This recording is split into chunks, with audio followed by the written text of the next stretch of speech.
Welcome to the Mobile Home Park Mastery Podcast, where you will learn how to identify, evaluate, negotiate, perform due diligence on, finance, turn around, and operate mobile home parks. And now, here is your host, the fifth largest mobile home park owner in the United States, Frank Rolfe. There seems to be an unwritten code of behavior in every endeavor in America today, and mobile home parks are no different. This is Frank Rolfe with the Mobile Home Park Mastery Podcast. We're going to talk about that code of conduct regarding things that you can and cannot do before you are fully under contract to buy a mobile home park. Now, let's remember on the first point that mobile home parks are private property. So you really have no right to go in a mobile home park unless you are either a resident or a guest of a resident. So there are some basic property law issues regarding things you can and cannot do before you go under contract. But, would you be caught driving through a mobile home park without owning it? Probably not. Would anyone do anything if you said, oh yeah, well, I'm just kind of driving through, looking at the mobile home park? Then probably not really. So it's not so much a legal issue as it simply is things that brokers and sellers depend on you not to do because it could cause them problems with the residents, with the city. And could you open up to legal consequences? Potentially. But these are just things that most buyers should never do or should do before they're under contract. So let's first start off with the things that you can do. These are things that typically any seller or broker would probably have no issue with you doing prior to formally entering into an agreement to buy that property. The first one, of course, is all online research. And there's so much of it out there to be done. So if you're looking at a mobile home park, what can I do from the safety and convenience of my computer? Well, you could look up, for example, all the known issues on that market regarding housing and demographics, all available on bestplaces.net. So if you go to bestplaces.net, within mere moments, you can find out what single-family homes go for, what apartments rent for. You can learn about the age of the people in that market, how much they earn, just all kinds of incredible data, housing vacancy, you name it. And at the same time, you can also just go on Google and go onto Google Earth, and you can look at that property as an aerial. It'll allow you to tell you how many lots there are. There's tools on your computer that can actually measure the size of the lots in that mobile home park.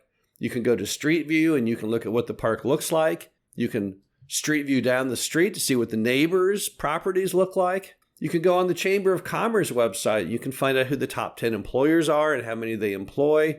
You can get just so much information online. And of course, that's always fine. So gathering information online, sure, I can do that, even though I don't have a contract yet. And I could theoretically even call and get comps on other mobile home parks, just identifying myself as someone who's looking at perhaps living in their mobile home park and what do they charge in lot rent. Another way you can do that kind of work is back to online again. Go to any of the websites such as MHBay and look at the homes that might be for sale in that market, and often it will show you what the lot rent is to the mobile home. But getting comps in other parks was a very, very important part of the buying decision. You want to know how far you can raise the rents to go to market, or maybe if your rents are already above market. And that's, again, something you can easily do without causing any alarm or problems. Also, you could talk to your current lender base about their interest in a mobile home park of a certain size and a certain generic location, like in a certain state, just to see what their basic feelings are.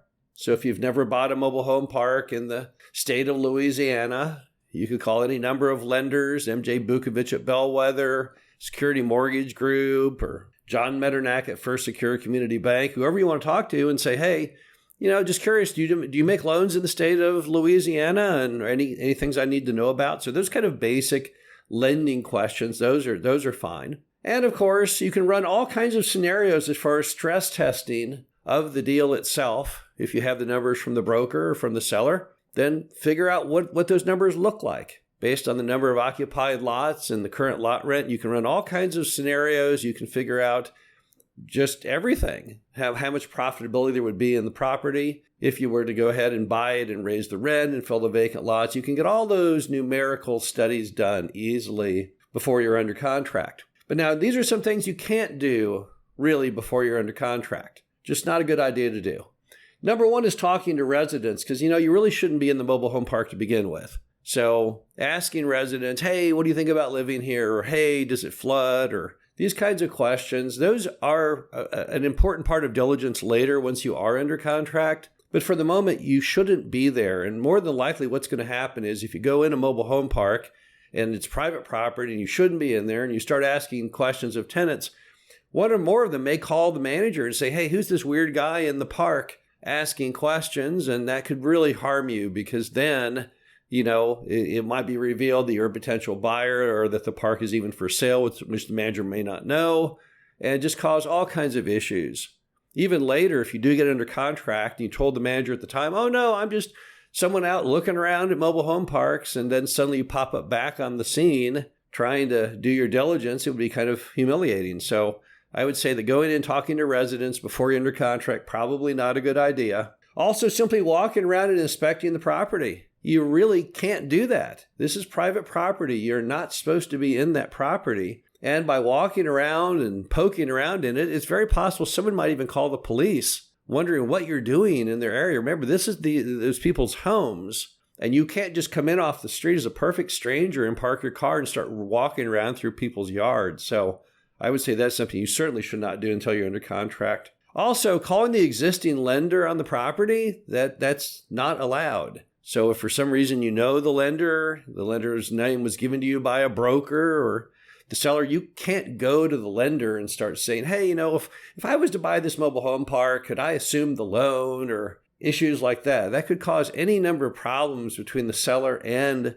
the lender, and that could be construed as tortious interference. So you can't call the lender until you're under contract. Now, if you're under contract with the permission of the seller and you're thinking of having the lender grant a new mortgage to you as the buyer, that's different. But on the front end, until you're under contract, no, that's definitely can't do that. Also, you really shouldn't ever be talking to the manager before you're under contract, because you have to remember the sellers take this very personally. They may have not revealed in any way that the park is for sale, that they would even contemplate selling the park.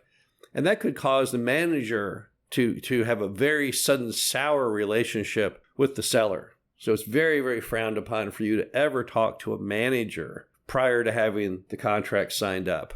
And then finally, you should never talk to City Hall, because you never know what you're going to find when you talk to City Hall. In my 30 years of doing mobile home park diligence, you'd be shocked at how many times I've gone to City Hall to look up the permit on a mobile home park only to find there's no permit. I had one case where a city told me, oh no, there's no mobile home park at that address. I said, yes, there is. Here are some photos of the mobile home park.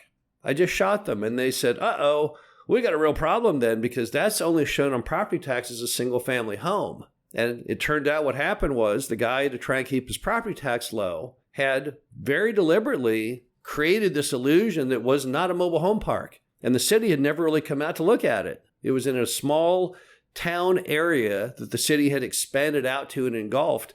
And they just never really bothered to go down and quantify, but the guy had given them a written statement under oath of what was contained on the property. That kind of stuff can get people in all kinds of trouble. So don't talk to the city until you're fully under contract, because the answers may be damaging. And once again, you could have some kind of tortious interference claim, theoretically. The bottom line is there's lots of things you can do on any park prior to signing the dotted line. Lots of information you can gather, lots of research you can do, lots of economic modeling to be done.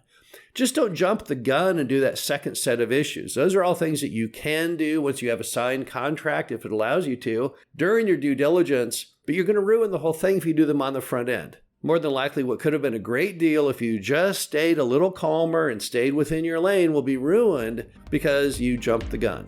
This is Frank Rolfe, the Mobile Home Park Mastery Podcast. Hope you enjoyed this. Talk to you again soon. Thank you for listening to the Mobile Home Park Mastery Podcast.